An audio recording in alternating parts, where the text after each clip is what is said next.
Najviac sa povolí Gčko a Ečko, vidíš? Tak reálne aj to ťažisko tej páky asi nie, že tým, že je to dole. Gitarku sme máme naladenú, zamknutú, doladenú ladiacimi jemnými fine-tunermi a teraz sa poďme pozrieť na to, že či nám sedí presne ako si vravel horná časť aj spodná časť s líniou tela. Na to slúžia pružiny vzadu. To, čo nám drží celý Floyd Rose v rovine, sú zo zadnej strany gitarky pružiny.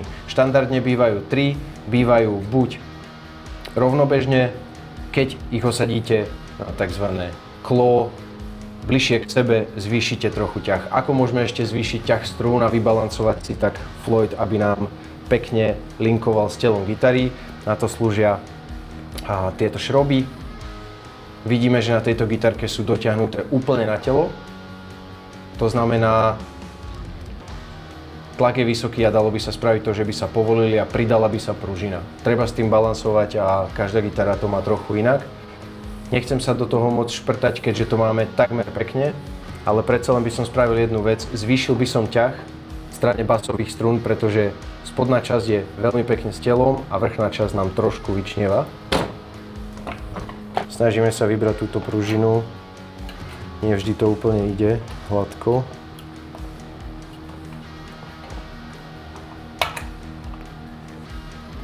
Takže pružinu si dáme na tento pin, zvýšime trochu ťah.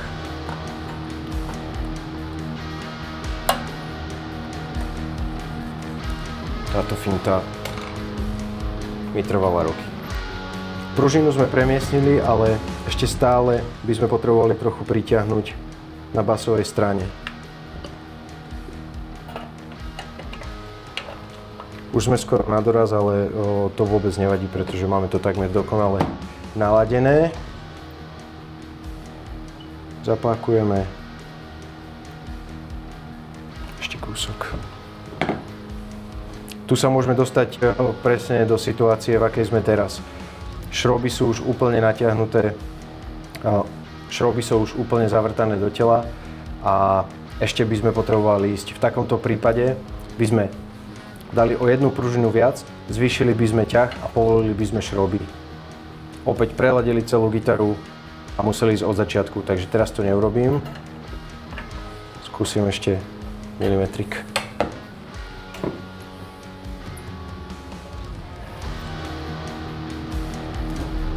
Dokonale, poďme ďalej. No a teda ešte ma zaujímalo, lebo mne sa presne toto isto stávalo, že teda už som bol s tými šroubami na kraj vlastne maximálne napnuté tie 3 pružiny, takže a stále som nemal tú kobylu teda rovno za rovno s telom. No. Takže čo mám, možnosti sú čo, nejaké aj silnejšie pružiny, alebo ich dávať 2 a 2, že by boli rovnobežne, že proste pridať jednu pružinu? Jasné, sú na výber rôzne pružiny s rôznym tenčnom, s rôznym ťahom a môže sa stať na staršej gitarke, že tie pružiny už sú proste vymlatené, ale začal by som jednou pružinou vždycky. Jednou skúsil naladiť možno ďalšiu, čiže 5 sa ich sem zmestí, po 2 neviem si to predstaviť. Ono to pri hrubších, samozrejme s hrubšími strunami by to bolo aj nevyhnutné tam doplniť ich, dajme tomu na 4, nie? Lebo to je presne o jeden level hrubšie struny, jedna pružina. Ako Everton má takisto, že sú typy tých kobyliek, že pri určitom ladení už musí byť nejaká hrúbka tej struny, inak to ten protiťah vlastne stále balansujeme na 2 šrobách, balansujeme ťah strún, tú rovnovážnu polohu. Ťah pružín. Dobre, no. Nastavili sme si to vzadu, tak ako sme chceli. Opäť ladíme. Treba si teda uvedomiť, prepáč, že ti skáčem to, len to, že to ovplyvňuje vlastne ten pocit z toho pákovania, že budete mať teda rovno tú kobylu, hej, pri nejakej hrúbke strún, ale určite to samozrejme bude aj tvrdšie na pákovanie, nie? Určite, jasné, samozrejme. Čiže ak sa hráme, že chceme mať z toho Steve Vai systém, proste expresívne maximálne hranie s pákou a neviem čo, tak to je, že na tých 3 strunách by to malo sa dať vybalancovať. Dajú sa dať aj 2. Na iných gitarách som už videl, aj ja som mal 2 pružiny ale tie sú ideálne tak 9-ky, 10-ky dropnutého poltóna a podobne. Naozaj záleží len na tom counterbalance pružín a strún, ničoho iného. Keby si chcel hrávať koncerty s takýmto systémom a máš napríklad dve rôzne ladenia, potrebuješ určite dve gitary. Takisto tým, že pakuješ a keď už ti to fakt pekne drží a pakuješ a naozaj dávaš tomu zabrať, tak by som mal radšej aj spare gitaru v takom istom ladení. No.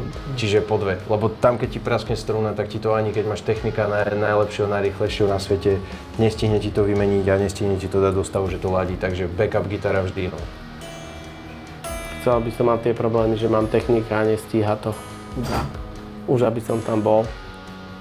Toto je ináč gitárka nášho kamaráta Ríša z kapely Blue Velvet.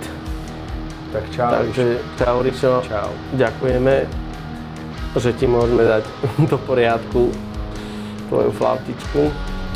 Oktávia, intonácia na Floyde.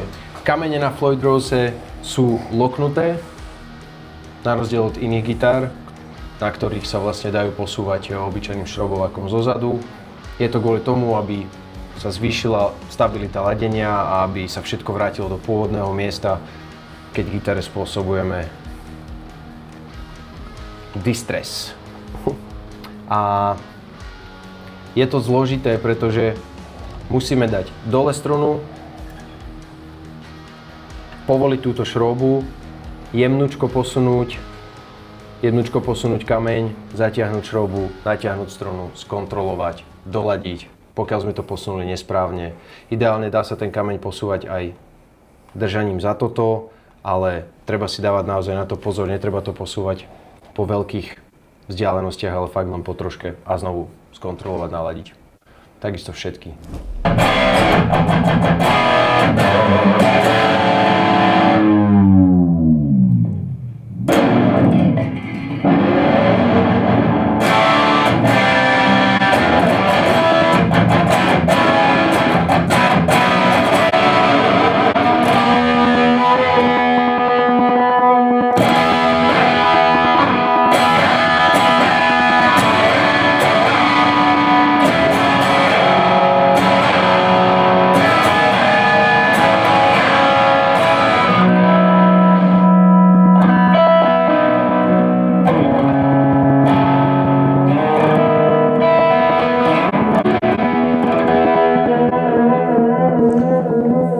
Celkom solid, musím povedať.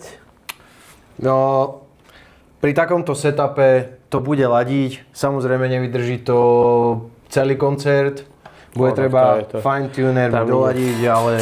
Či to vydrží 2 riffy, bola moja otázka, keď som mal Floyd Rose. Čo keď tlmíš, alebo palmutuješ ako teraz? No, to bolo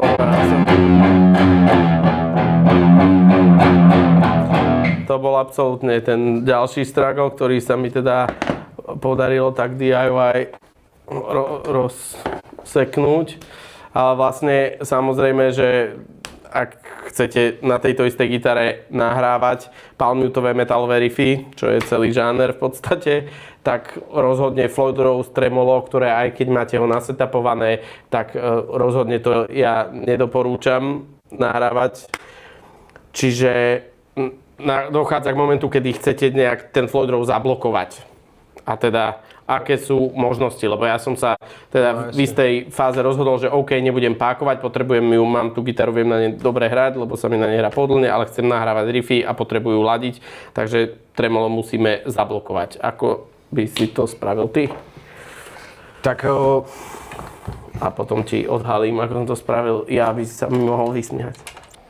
Do priestoru medzi telo gitary a tremolo blok a takisto do tohto priestoru telo gitary a tremolo blok môžeš povkladať drievka, mince, čokoľvek, čo má túto vzdialenosť a vlastne zabráni tomu, aby keď zapakuješ, tak sa celý tremolo blok hýbal buď do jednej alebo do druhej strany. Tak to je taká metóda, ktorá ti vydrží akurát ku najbližšej výmene strún, pretože potom ti to vypadne a je to otrava. Ja som mal skúsenosť teda, že mi to gitarár vtedy fixne tam aj vložil tam kus drievka, ktorý presne teda bol veľký, tak aby to bolo celé rovno A fixoval a prišrouboval ho do tela jednou šroubou a tým pádom sa to nepohlo, aj keď som menil struny. Áno, ale keď to dáš len do tejto vzdialenosti, tak vlastne zablokuješ len jednu cestu toho tremola. Áno. Iba cestu. Ale na tej mojej Ibaneze to bolo ešte trošku, sa mi zdá nejak, neviem si to vybaviť teraz takto. Dobre, ale každopádne, keď to chceš zablokovať úplne, musíš aj túto časť zablokovať, aby to tremolo nemohlo ísť ani hore, ani dole. Pokiaľ je to tremolo opreté o telo gitary, tak stačí len jednu časť. Ale potom samozrejme sú rôzne finty ako tremlock alebo rôzne blokery tremola, ktoré vlastne sa uchytia na tento claw a je to vlastne tyčka s pružinkou, ktorá sa našroubuje takisto aj na tremolo blok a nastaví sa vzdialenosť, presne keď je setupnutá celá gitara, zamkne sa to a tým pádom sa to nehybe ani dopredu, ani dozadu a takisto potom netreba používať, ako sme na začiatku ukazovali, niečo na podloženie toho Floydu, drží to pekne a stále. Ja som si tam teda s tým drievkom, že samozrejme, že by to padlo, keď to nie je z obidvoch strán zablokované, ale vlastne ja som to robil, myslím tak, že som struny samozrejme menil po jednom, aby sa to nikdy, že to je ešte cez tači. Áno, môžeš si vymeniť jasné struny aj po jednej a potom nevzniká taký ťah a pomôže to?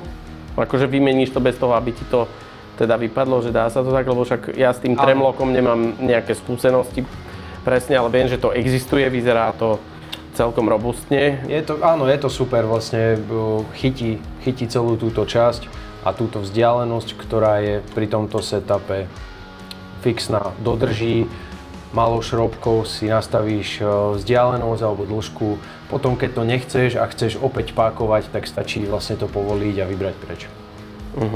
Ale opäť tam nám bude chýbať jedna pružina, pretože ten tremlock bol namiesto celej pružiny. Takže dá sa to loknúť. Tvrdia, že je to ako keby dočasné, ale opäť bude treba spraviť celý setup potom. Čiže v podstate sa to dá len, že vymeníš, keby to bolo aj s tým drievkom, áno. Alebo čo, tak vymením tam struny a musím to čo, jediné čo môžem meniť struny po jednej bez toho, aby to vypadlo, ale aj tak dávať si na ňo pozor a tak keď vypadne, tak dáš ho naspäť, ono tá vzdialenosť sa môže... Áno, len či sa mi vlastne tá intonácia, či to ovplyvní, že budem musieť zase tú gitaru tým, že sa to tremolo nejak povolí úplne, či budem musieť znovu zintonovávať gitaru. Myslím, že nie, ale môže sa stať čokoľvek pri takejto bežtii. Dobre.